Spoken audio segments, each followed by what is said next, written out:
আসসালামু আলাইকুম দর্শক, আশা করি আল্লাহর অশেষ রহমতে সবাই ভালোই আছেন। নেত্রকোনা শখের কামার ইউটিউব চ্যানেলের পক্ষ থেকে এই মুহূর্তে সন্ধ্যার আপডেটগুলো জানিয়ে দিচ্ছি। ফেব্রুয়ারি 2 তারিখ রোজ শুক্রবার 2024 সাল। আমরা যতটুকু আশায় ছিলাম মুরগির বাজার দরগুলো উঠবে, কিন্তু সেই রকম আশা হয়নি। বিশ্ব ইজতেমার জন্য অনেকেই রেডি ছিল মুরগি বিক্রি করার জন্য এবং বাজারও ভালো পাওয়ার আশঙ্কা ছিল, কিন্তু খুব একটা পরিবর্তন হয় নাই। এই মুহূর্তে যে রেটে কেনা বেচা হচ্ছে সেই রেটটা জানা দিচ্ছি।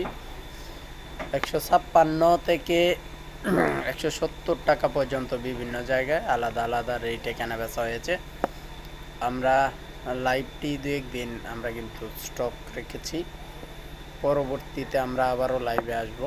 আপনারা যারা যে বিষয় কমেন্টসগুলো করেছিলেন সেগুলো আগামীকাল সকালের এপিসোডের মধ্যে আমরা কমেন্টগুলো তুলে ধরব। এই মুহূর্তে ব্রয়লার 156 থেকে 70 পর্যন্ত কেনাবেচা হচ্ছে। কালার বাট 200 থেকে 205 টাকায়, কিছু জায়গায় 10-15।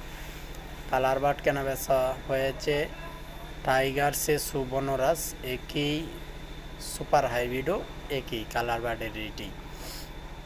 ব্রাউন লেয়ার 230 থেকে 40, সোনালি ক্লাসিক 225 থেকে 40 এবং ব্রাউন কক আছে 190 থেকে 200 টাকা পর্যন্ত। এই ছিল এখনকার মতো সর্বশেষ মুরগির বাজার দর। আগামীকাল সকাল 9টা থেকে 10টার মধ্যে মুরগি এবং বাচ্চার বাজার দর আপনাদের সামনে তুলে ধরব এবং কমেন্টসগুলো আপনারা যে বিষয় সম্পর্কে জানাইছেন এবং জানতে চেয়েছেন সেই বিষয়গুলো তুলে ধরবো ইনশাআল্লাহ। আজকের ভিডিওটা আমরা এতটুকুই রাখলাম। পরবর্তী ভিডিওতে দেখা হবে ইনশাআল্লাহ। সবাই সুস্থ থাকবেন, ভালো থাকবেন। আল্লাহ হাফেজ।